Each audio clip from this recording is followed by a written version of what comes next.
तीसरी फुसफुसाहट तक तारा समझ गई थी कि वह उसे खो रही है। कुछ ही समय पहले तक उनके पास घर था, फिर माँ चली गई और घर से ममता भी चली गई। तभी चंदन ने कहा, दीदी चलो यहाँ से निकल चलते हैं, इससे पहले कि हम टूट जाएं। तारा ने कुछ नहीं कहा, बस उसका हाथ पकड़ लिया।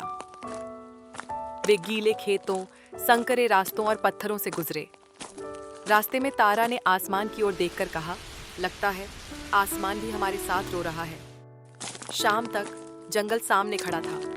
उस रात पेड़ का खोखल ही उनका आसरा बना। रात में चंदन ने धीरे से कहा, दीदी मुझे पानी की आवाज आ रही है। लेकिन जंगल पर पहले ही श्राप लग चुका था। उसकी सौतेली माँ, जो एक जादूगरनी थी, ने जंगल पर जादू कर दिया था। पहली धारा साफ और लुभावनी थी। तारा ने तुरंत उसे रोका और कहा, नहीं, पानी मत पीना। दूसरी धारा और संकरी और तेज थी। चंदन ने फिर विनती की, दीदी बस एक बार मुझे पानी पीने दो। तारा ने कहा, नहीं मत पीना। तीसरी धारा धूप के टुकड़े में थी। तारा घबराकर बोली, चंदन नहीं मत पियो। लेकिन उसने पिया और दुनिया बदल गई। चंदन हिरण में बदल गया। उसे देखकर तारा ने कहा, तुम अब भी मेरे भाई हो। तारा ने धागे और घास से उसे अपने पास रखा। फिर वे साथ साथ आगे बढ़े।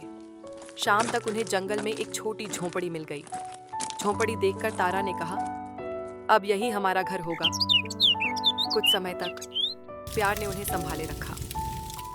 रात को वही छोटा सा दिया उनका सुकून था।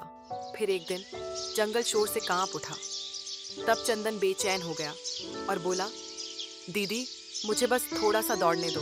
तारा ने उसे समझाया, अंधेरा होने से पहले लौटना और दरवाजे पर कहना, तारा दीदी दरवाजा खोलो। राजा ने हिरण की गर्दन पर सोने का धागा देखा और पीछा शुरू किया, लेकिन वह हिरण बच निकला। दरवाजे पर आकर चंदन ने पुकारा, तारा दीदी दरवाजा खोलो। अगले दिन हिरण फिर से शिकारियों से बचकर भाग निकला। इस बार एक तीर उसकी टांग छू गया।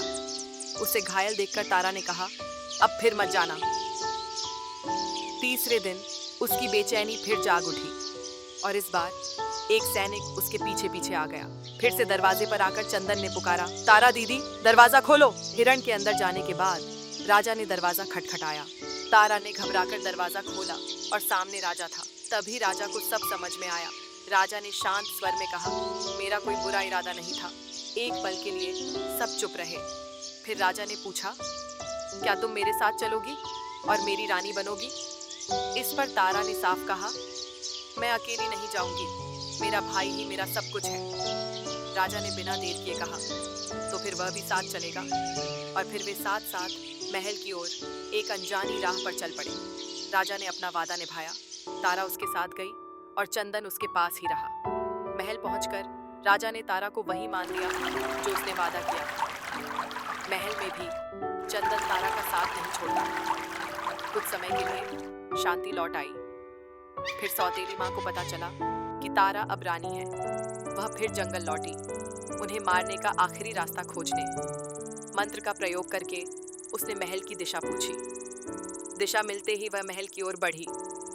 राजा को खतरे की खबर पहले ही मिल गई और उसने चुपचाप पहरा बिठा दिया।